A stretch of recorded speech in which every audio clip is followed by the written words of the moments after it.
Should you use pre-workout to train? The short answer is yeah, but be wary.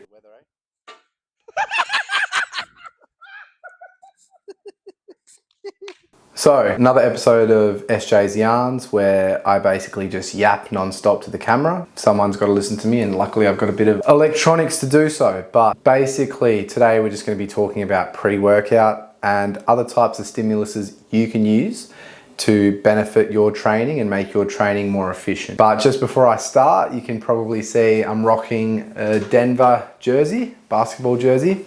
Today the MVP was announced for the NBA, which was SGA from the OKC Thunder.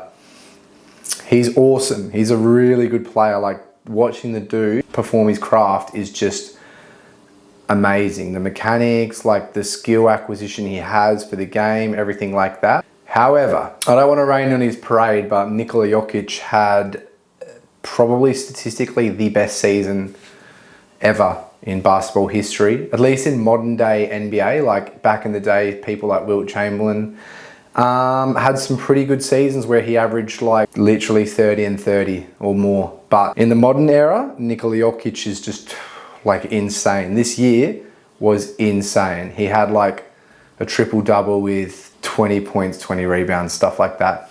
I personally haven't been watching NBA and basketball that much, which is weird because I'm at a point in my life where it should mean the most to me. You know, I'm Slovenian, I'm Serbian. So you've got Luka Doncic, who is one of the best in the league. He's the most exciting player in the league probably, and he's just been traded to the Lakers, who I support. And obviously Nikola Jokic is killing it beyond belief. Prvo, Nikola Jokic je koza.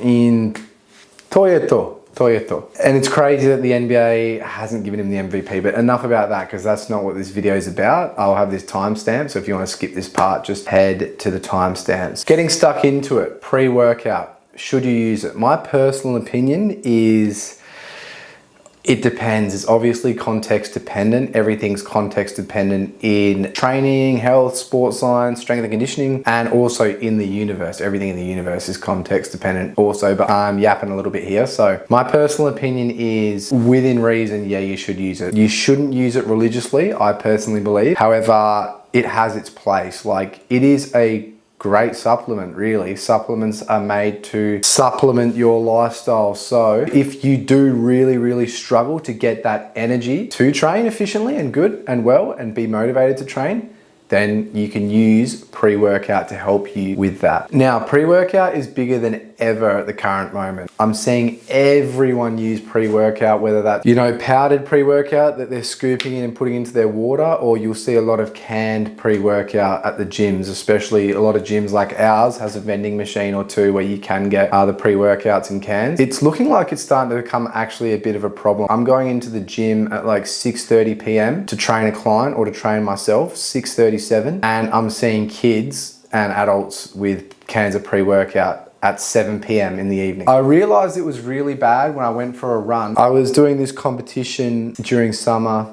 basically a running competition. There was a buy-in of $20. The winner won like $600. It was a long distance one. So you started off at 1 kilometer, and then each week you'd go up by a kilometer. And eventually, if you didn't do the amount of Ks you were meant to do that week in a single run, you got eliminated, and last man standing was the winner, or last woman. I won, but I was at week like 24. So I was doing a 24K run. I finished work at 6:30 p.m. So it was like, all right, run out the gym, run around for like 24 Ks, and then run back into the gym. Got back there at like 10 p.m. on a Thursday night, and I thought I'll just do like a little bit of mobility just to cool down, because your hips start to get really sore and stuff like that as you get older and you're actually clocking a lot of kilometers into the legs. I was in there and I saw like 2 or 3 kids at 10 p.m. on a Thursday night with pre-workout. So that is a big problem. Like I mentioned, pre-workout is great for helping you get the motivation and the energy to perform an efficient and proficient session in the gym or in whatever training you do. However, you shouldn't be using it at 10 p.m. because like that's sleep time.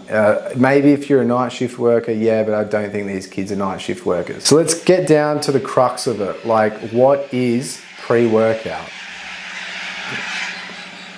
Giant flock of birds. Pre-workout has a bunch of different things in it, like a lot of additives for flavoring and a few other little bits and pieces to help with training. It's got occasionally it's got things like beta-alanine and theanine and stuff like that. These things, you know, can give you a better pump and actually help with reducing the anxious effects you get from caffeine. But in a nutshell, the reason why pre-workout actually works is because of the caffeine in it. Now, a standard shot of caffeine has, I believe, around 70 milligrams of caffeine in it. And a pre-workout, you'll usually tend to get around 3 to 4 shots of coffee or caffeine in it. So yeah, pre-workout does work, and there are a few additives in it that help support you in training better, but the majority of the effect you're getting can be narrowed down to simply just the amount of caffeine that's in it and how caffeine heavy it is. Now, while we're on the topic of pre-workout being extremely commonly used at the moment, there's some other pretty commonly used substances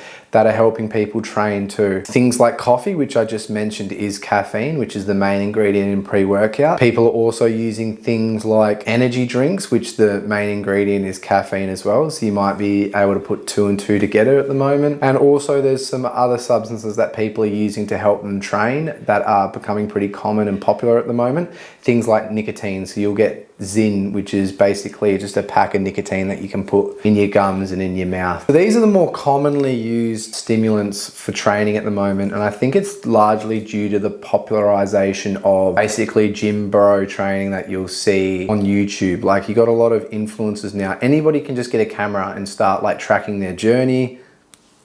Us at SJ's right now.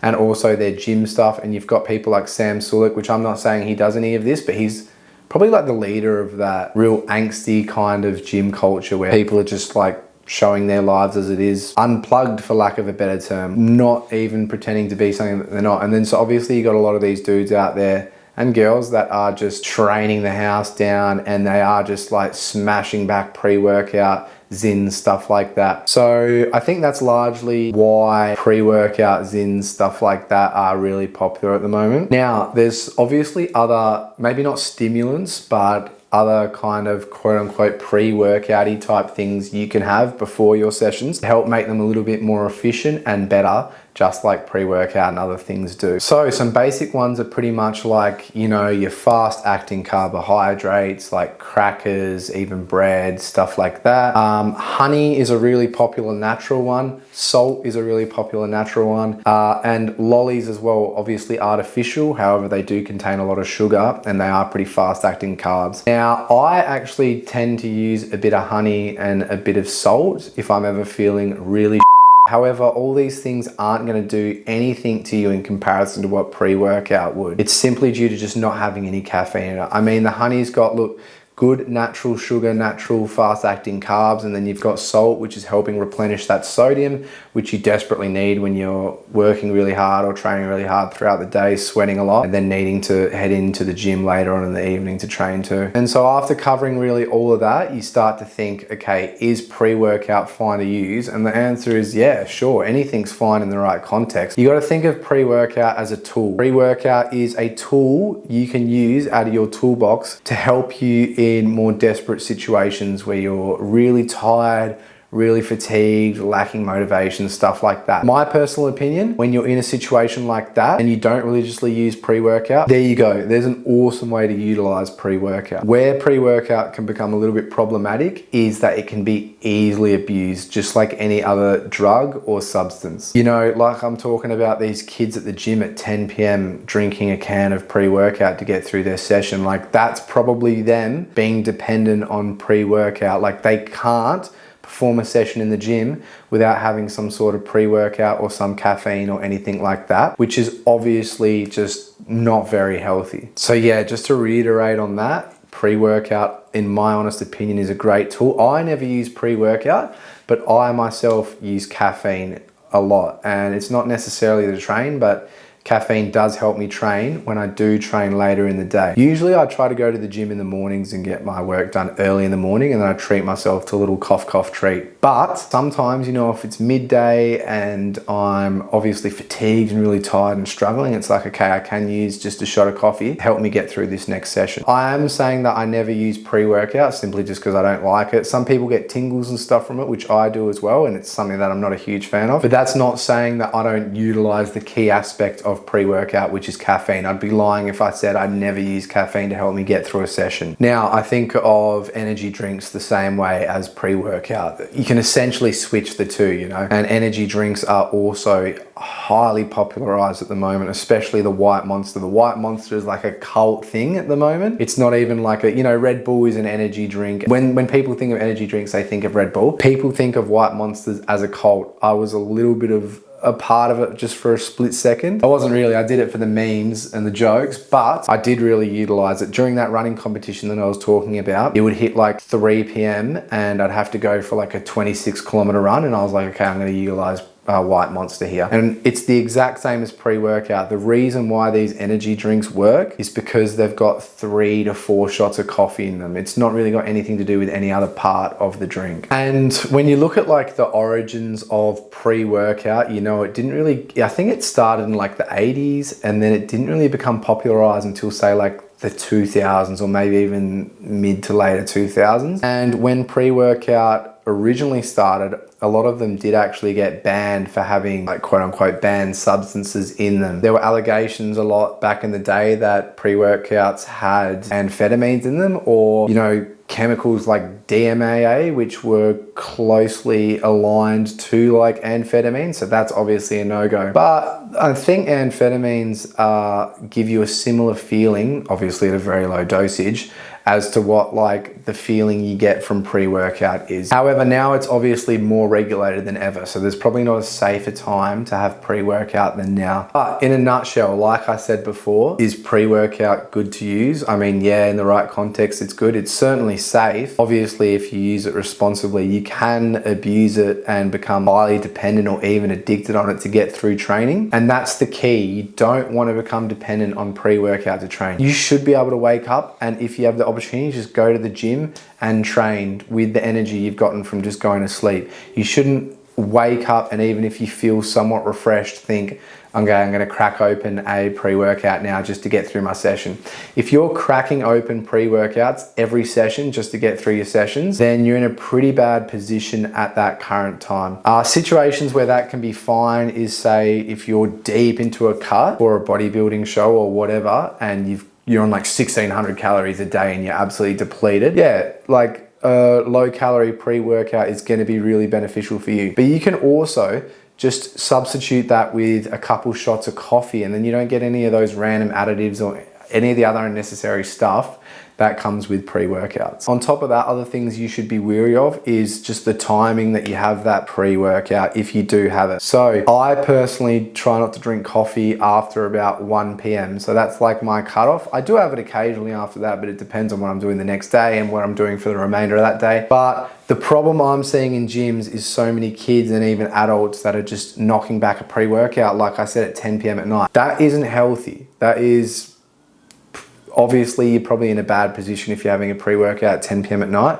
If you're sleeping in the evening and waking up in the morning and you're not doing night shift or anything like that. So the 3 main things about pre-workout, yeah, it can be good to use as a tool and utilize it for what it is. Don't become dependent on it. Think about the timing of it, because if you consume it too late, then you're obviously going to mess with your sleep, and having good sleep's the best way to get energy. So if you're messing with that, you're not getting that natural energy and you're just getting this artificial fake energy. And thirdly, if you can substitute it for something else, say like just coffee, like caffeine, which is much healthier for you, or even if you can have one of those other more natural things I mentioned, maybe if you're just feeling a little bit off and you have like a little bit of salt and honey, or even some lollies. I keep some lollies in my car usually, and if I'm feeling really bad on the drive to the gym, I'm just gonna have a handful of lollies, because like, what's the harm? I'm about to go in and have a intense session. A handful of lollies, if that gets me through that session, that's not that big of a deal. But I hope that gives a bit of a decent explanation in terms of the topic of having pre-workout. Just be responsible with it, just like anything you eat. A good rule of thumb I have with consuming things and eating things is just simply asking yourself why you're having it. So I don't eat perfectly. I actually do eat a little bit of here and there, but I'm always asking myself why I'm eating something. So say, like I just mentioned, eating a handful of lollies. When I do that and I ask myself why, I say it's like 7 p.m. at night, I've just worked the entire day. I've literally got nothing in the tank. That's why I'm having this handful of lollies. Yeah, the handful of lollies objectively probably isn't healthy. However, I can come up with a good reason for eating it. Same with pre-workout. You might have had like a really, really rough Monday to Friday. It might be Friday afternoon. You've got the weekend coming up and you need to get one more session in before your rest day. Have a pre-workout. That's the reason why I'm having it. Okay, sure, you've given yourself a reason as to why you're having it. Then as well, if you're in a bad position where it's like 10 p.m. and you're drinking a pre-workout and you're about to have it and you say, why am I having this? And you think, oh, it's 10 p.m. I shouldn't be having it. I'm becoming really dependent on it. Then as long as you're consciously aware of that, that can really be beneficial to help you get on the right track and not abuse it. The whole point of this video, personally from me, is use pre-workout as a tool and avoid excessive usage of it and abusing it. So I hope this helps. If you liked it, give it a like or subscribe to the channel even if you're keen to. And if you have any other questions or would love to listen to me yap about something for 20 minutes, just comment it and even DM me if you want. So thanks, hope you enjoyed.